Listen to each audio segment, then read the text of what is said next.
Hiya, I'm David, out on another exercise. Today I'm going to do a circuit.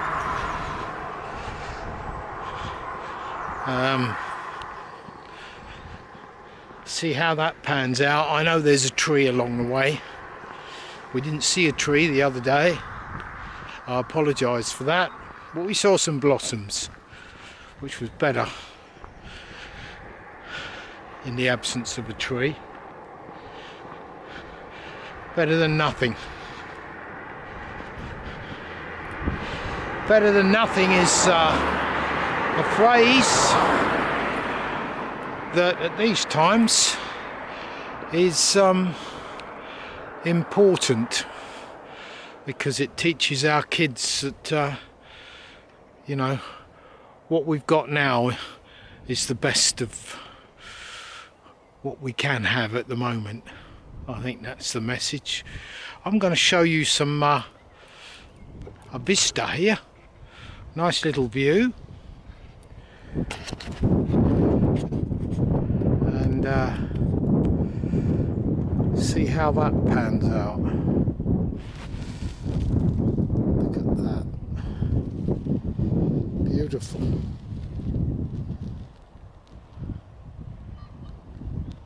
Look at that. Lovely. Now,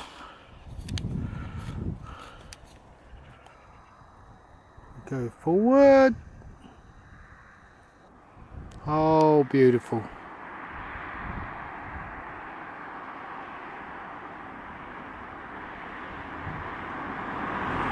Nice tree there.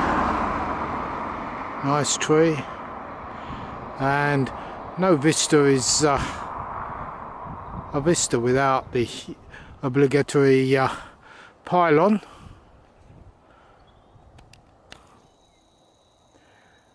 Zoom back out.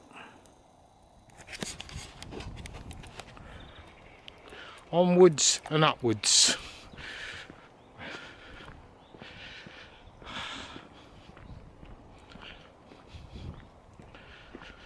Daffodils are out in bloom. You'll see them as we go by. There they are. Look at that.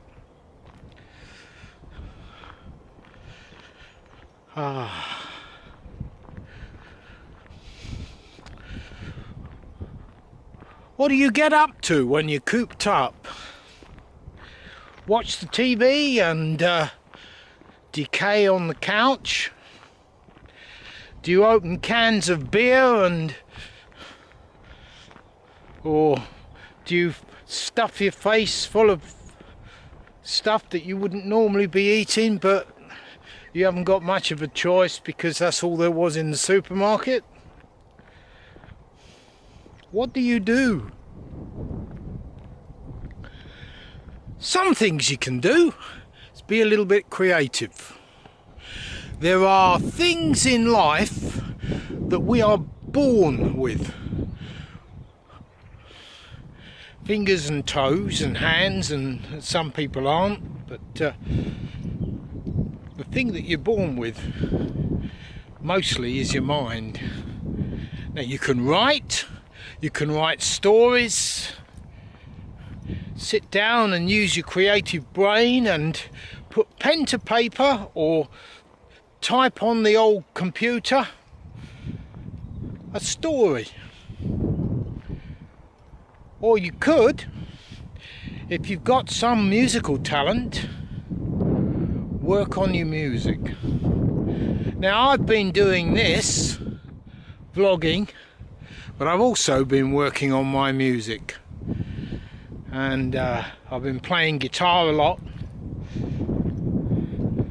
And I've been using the keyboard and using the computer that I use, a computer program I use for music for these vlogs. And I've been having quite an interesting creative time. But it's important to engage your brain get it exercised. But for once, you don't have to be dictated to by teachers and tutors, and you can actually go with your own desires as far as your creativity goes. Now, there are lots of painters and artists in Coggeshall. There are lots of musicians in Coggeshall.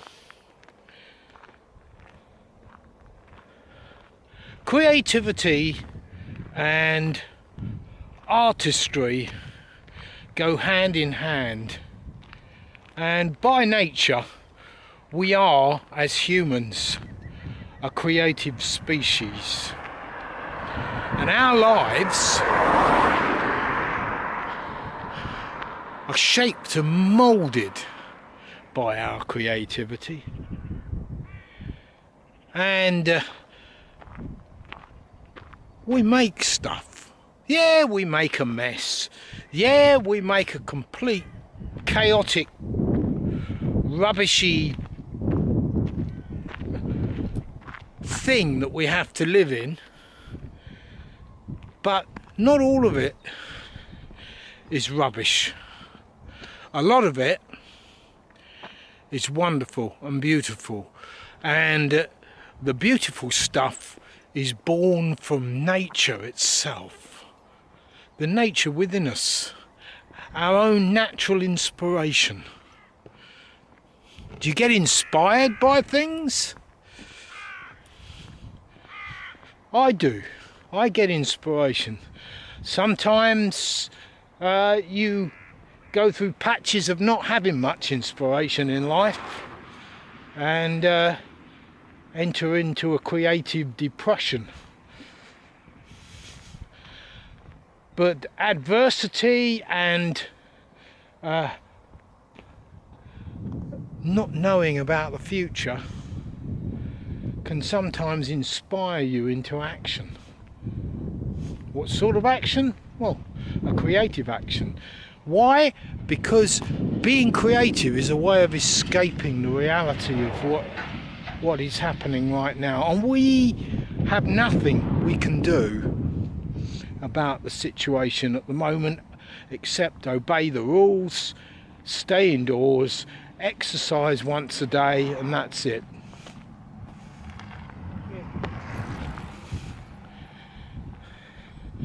So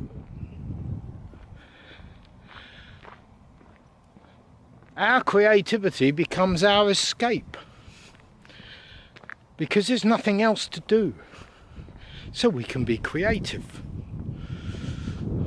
Like some of the creatures here have been very creative with their holes. Look at that. This is beautiful.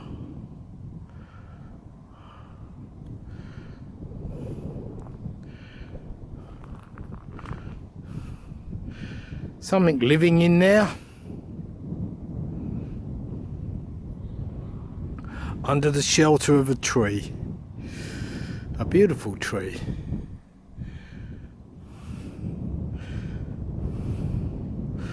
Wonderful. And just think how creative these little creatures were, digging their burrows. There's wonderful things, beautiful things that we can produce in life through our creativity. And I don't mean the monstrosities. The monstrosities that are produced not from the heart, but produced from the budget, from money. But be creative. The music of Coggeshall. Coggeshall has talent. In my travels around Coggeshall, I've met musicians. I've met people with hidden talents. People that dabble in music more or less for a hobby. Well, they would call it a hobby because they have a day job. A job they do to survive.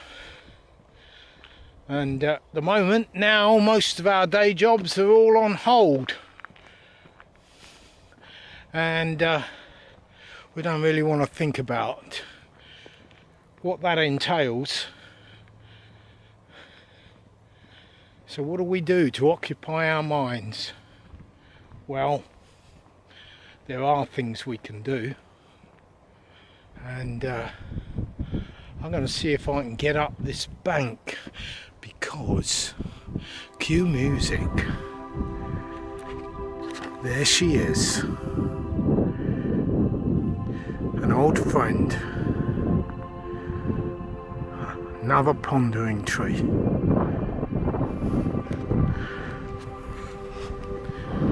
Standing there guarding over the vista that I've looked at many a time. But today, because this is my exercise day, and I've come around the circle now, and it looks like someone's been doing some sort of maintenance on the tree. If you look up there, along there, and maybe it's something to do with this, I don't know. Hard to say. Now hopefully, you see I've got a big fluffy thing here, that's supposed to stop the wind, but I will get round here and sit against the tree. You can almost feel it. See, this is what I want you to do, be able to do when you watch these videos. It's take in the views, and in your mind just go, because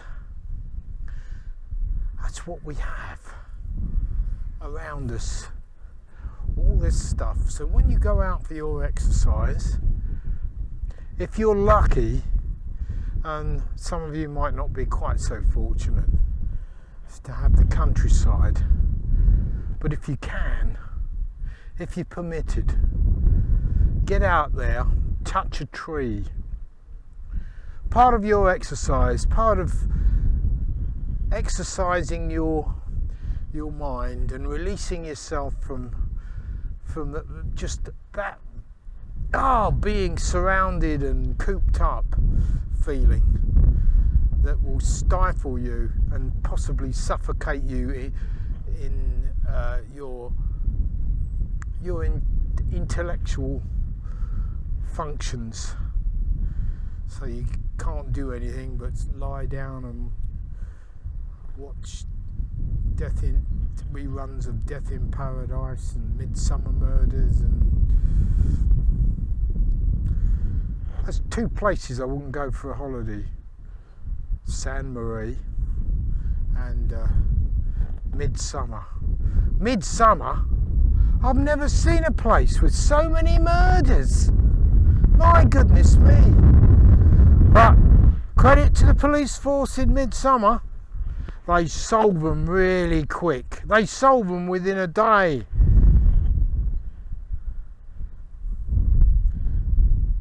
Maybe the criminals are a bit stupid.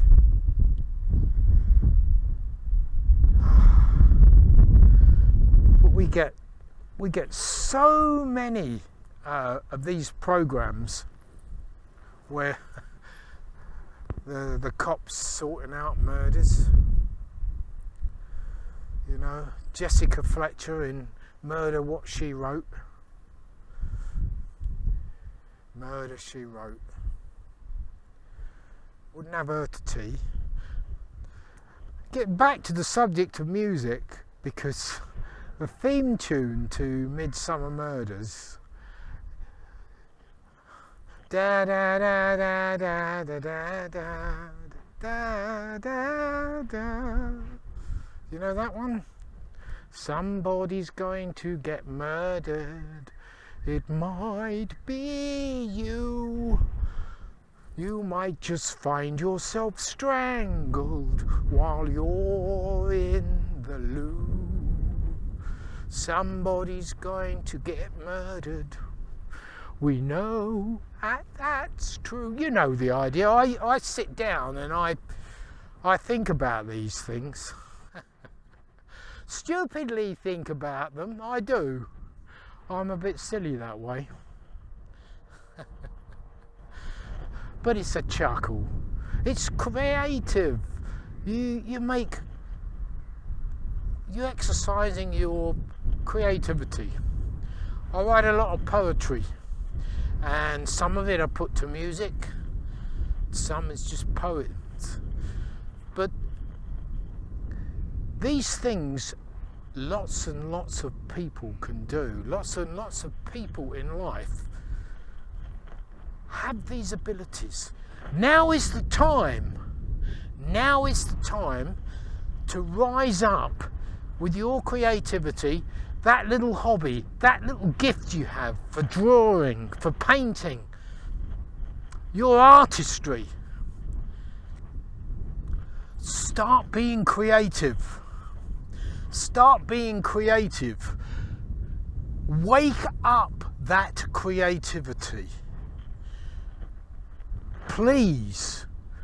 You're cooped up in the house. You can be creative. If you write music as a hobby, or if you just play the guitar, or a recorder, or a violin. If you play the violin, or the banjo, anything, get your creativity going. Get it going, exercise that part of your mind that's creative. And it's healthy. It is so healthy. It will get you feeling better about yourself, because it's not just physical exercise we need. At this moment, there's all this unknowingness, and there's all this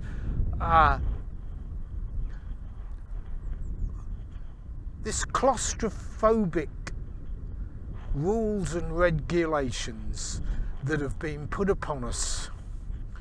And now we need to just buckle down and do it. But we can flex our minds. Yep. You know that Doctor Who thing, the TARDIS is bigger on the inside than it is on the outside. The human mind is bigger than this universe. Bigger in here. Because we are capable of so much. And perhaps, after being cooped up and exercising our creativity, we can go out into the wider world, and that creative spark within us that we've woken up in our isolation may just enable us to contribute to rebuilding something beautiful in our society. Because we're going to learn lessons here. There's when I'm out exercising now, you wave to people, strangers. You wave to strangers, and because we've got a camaraderie. We're all in the same boat. All of us. We're all under threat from the same enemy. It's the same enemy. But we can be creative. Be creative. Turn on your computer. Drag out from under the bed your keyboard. Dust it off. Above all, start your day listening to the music of nature. Forget about Radio 1 and Radio 2 and radio whatever else, radio that you listen to. Get out there and listen to nature. Listen to spring. Because there's not much going on outside at the moment. And there's more natural noises coming through. And you'll be surprised listening to the birds. Listen, around here it's pigeons and rooks and crows, but you can listen to them and you can get to hear their sound, and it's wonderful. It is wonderful, it's beautiful. Now, I want to show you this. Here is a beautiful, beautiful tree. She is so beautiful, and I want you to see her in her glory. Cue the song of the tree. Oh, if she could sing, if she could sing, it would be beautiful. This is the thing with music, harmony. You've got all these branches from a common stem just down here. Branches, different notes. And they're all, if you translate that into sound, this is the way I think. I try and find a commonality between nature, and I look at different things, vibrations and harmony, and we know so much about the world from a scientific point of view, and yet we don't know enough. There's loads of things we don't know.